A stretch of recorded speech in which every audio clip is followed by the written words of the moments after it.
All right. Part of the problem with this one is we need to know what secant squared is. Now, they give us secant squared as the definition in the next section, but anytime that we've got something squared, we can go back and try and derive it from the identity of sine squared plus cosine squared is equal to 1. So you see I've gone through and done all the wonderful work over here already. So now that we know that secant squared is this, like I said, don't worry about coming up with this stuff. That's going to be given to you in the next one. This is just simply a definition. So secant squared is equal to that. So now what we've got here is tangent squared plus 1 plus tangent is equal to 0.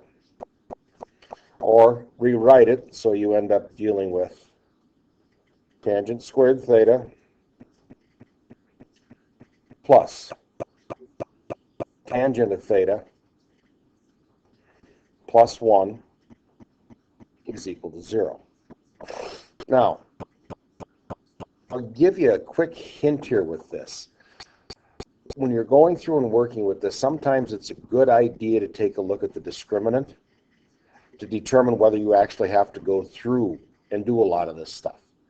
Remember, the discriminant is the b squared minus 4ac.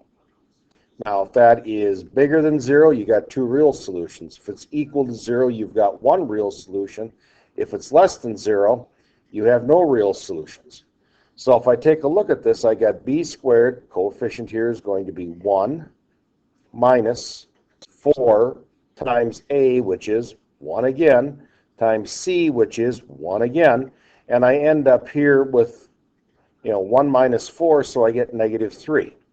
Since negative 3 is going to be less than 0, this thing doesn't have any real solutions. So the answer for this one would be no real solutions. There you go, there's 79.